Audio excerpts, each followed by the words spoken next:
Podcast Guys. If you haven't already, give us a 5-star review and help spread the word. And if you have a question for the guys, email a voice recording to podcast@bestadvicepodcastguys.com. That's podcast@bestadvicepodcastguys.com.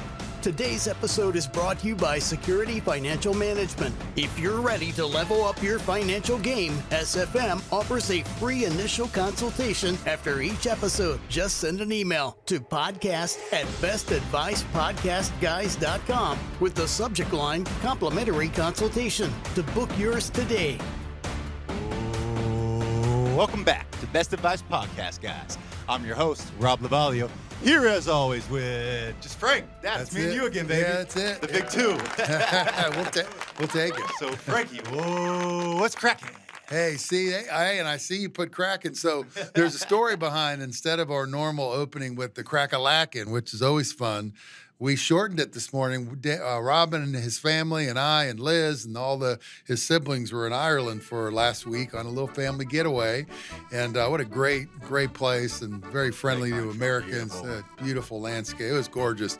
But anyway, this gentleman, his name was Liam, and he took us on a little tour of one of the refineries out there. They sell a lot of good whiskey out in that neck of the world. Great guy. He in his 30s, real fun, and kind of got our family because, we're all sort of, we're going to talk, we're going to ask questions. We're not your quiet group in the back by far. So we get a little scared when we have someone to come tour us around. We're like, they're going to hate us or love us. So. Yeah. Well, he was in the love camp. What a great young man.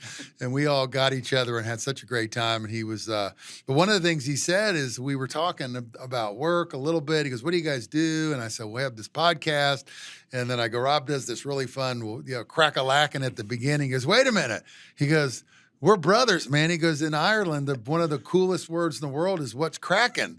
So you need to put what's cracking in your next podcast. So, so Liam, that was for you. That was for Liam. Liam, what's cracking, man? It's funny. They use it down there like both ways, kind of like we would use like shit, like, oh, man, he's the shit, or I don't know, it's kind of shitty. You know what I mean? Like, is he a good crack? Is he a bad crack? Right. It was very interesting. I kind of like the word. I like it. I'm with it. I like it. And it was kind of a takeoff of our original. So, again, we're shout out to Liam. What a great young man. And we really appreciate him taking us around. Beautiful. It was awesome. Per usual, we like to start every episode with the powerful practice of positive thinking. And today I'm going to give you something good, Dad. All right. Well, give me something good. Hey, give me something good. So have you ever heard of the 6-second kiss? I have not. No. So it's a 6-second kiss or 20-second hug. Okay. Do you have any idea why those seconds are, or like why that timeline is so crucial? I don't know, but Italians like to hug and kiss. So can I do true. both? Yeah, we already do this. So if you kiss for 6 seconds or you hug for 20 seconds is what gives you the sense of psychological well-being, psychological health. Yeah. It also gives you, it creates a stronger bond between you and your partner. So the marriage advice for today, I have not one to give, but kiss your partner for 6 seconds. And hug him. Yep, and hug him for 20 seconds. There we go. So it's a little, just as an analogy, with how runners get the runner's high. Yes. Isn't that sort of like it's a similar? Kind of like a runner's high. Yes, but supposedly with your partner, you should kiss them for 6 seconds or at least hug them for 20 seconds every day. And you guys connect every day a little stronger than anyone else. I bet marriages across America, we're not in the marriage business, but we're having fun here. I bet there'd be more marriages unbroken with the 20-second hug every morning. And a 6-second kiss. And if you're Italian, you do both, and you got a better shot. Forget about it. So that is our give me something good, our advice for today. I kind of like it. I like it, I'm too. with it. I'm going with it. Today's question comes from Christy from Altamont. Christy, what you got for us? You want to say something? Hey guys, Christy's question is, once I start Social Security, am I locked in? And can the monthly amount never change? Thank you, Christy. Dad, take it over. All right, good. Christy, good question.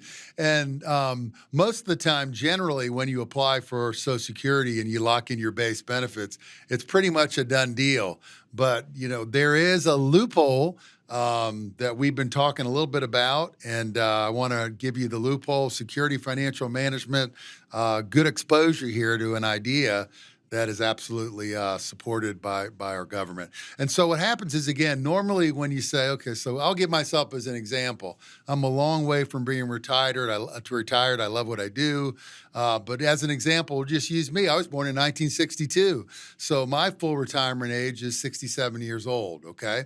And so for me, if I would have retired early, let's just say right at age 62, then, and I waited, I can wait till full retirement age, even if I put in for Social Security right at 62. And then I'm going along in my retirement and I'm thinking to myself, you know what? My investment portfolio is growing greater than my withdrawal rate. Aunt Martha left a little inheritance to my wife, and we put that in the portfolio. Who the hell is Martha? Yeah, I don't know. We need to find her. Martha's so fun. All of this gorgeous. And all of a sudden, I'm going, you know what? I don't really need this Social Security income that I took at 62. And so there's an opportunity. You can do it one time if you wait till full retirement age, which again for me would be 67. I've got a 3-year window in there where I can suspend and stop my Social Security and then juice back up all those accrued benefits because I'm not taking it to the tune of 8% more a year. So if I wait to 68, 69, and 70, 3 times 8 is 24. I can catapult my Social Security by 24% more benefits. It's early, 24% more benefits. And voila, now I'm 70 and I just blew up my Social Security benefits by 24% by suspending them in that 3-year period. Yeah. So again, quick review of rules. Once you sign up for Social Security and lock in your base, you've got a one-time opportunity. You've got to wait till your full retirement age, in my scenario, 67, and then you can do it all the way up to age 70, which gives you 3 years in that example. If I was a different age, you could take it at 66 if I was older, and then you'd have 4 years. 7 times 4 would be 28% more power by suspending it. But remember, you stop for those years. So wait, you don't get both. Are you not contributing during those years? You're done. Remember, guys like me in their 60s, for using me as an example, we already paid in, so we lock in. When I say go Social Security, start paying me at 62, which I didn't, but for examples, for purpose of the example, the clock stops, and now you're out of the pay in phase and you're into the pay out phase. So you can just not be paying in or be receiving for those Correct. couple of years. Correct. Okay, that's You interesting. just stop. So right now, when you get your paycheck, like my paycheck gets Social Security out of it, and yours doesn't. Yeah, totally different now. I mean, good question, Rob. But that is you on the way in. You're in your 30s. Yeah. Your Social Security, that 7.56 they're withholding, and then the employer matches 7.56, that 15.3-ish. That's going towards funding your eventual Social Security when you're in your 60s. Okay, so don't confuse it. But you're marching your way, that you're paying in exactly that FICA, that 15.3 matching FICA on the employer side. That is the dollars that are going in. So you'll have your bucket. So then you can choose one day. Yeah. This is when you're in your 60s and you say, or you could be in your 50s. But in this example, again, to summarize, 62 in this example, you took Social Security. You started looking at your lifestyle and your investment portfolio was doing well. I'm teasing about Aunt Matilda from Wyoming leaves you the inheritance. Maybe you refinance the first mortgage along the way, and all of a sudden at the old 2.9% rates, they're gone. And you got this. So all these factors in your life, while you're in retirement, you get a one-time grasp to go, hey, Social Security, I was just kidding. I know I took it at 62. I'm 67 now. I just reached full retirement age. I don't really need as much money as I thought. I misunderstood. I thought you were about to get Social Security. No, you took it. I'm going to pause it. No, you took it already. You already grabbed the apple. 62 you took to a bite, 6. Yeah, you put it back. You've been biting every month for 5 years.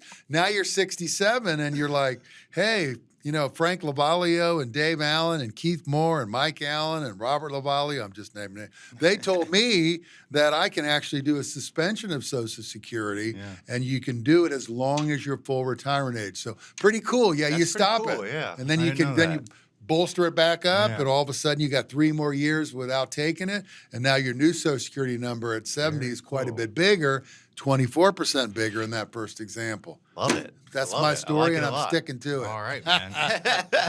I hope that answers the question, Christy. We're going to keep it short. It's about 10 minutes. Remember, folks, the secret to wealth is not what you earn, it's what you keep. Happy days, everybody. This podcast is for entertainment and educational purposes only and is not intended as personal financial advice. Before making any financial decision, please do your own research and consult a financial advisor as needed. If you have a question for the guys, email podcast@bestadvicepodcastguys.com.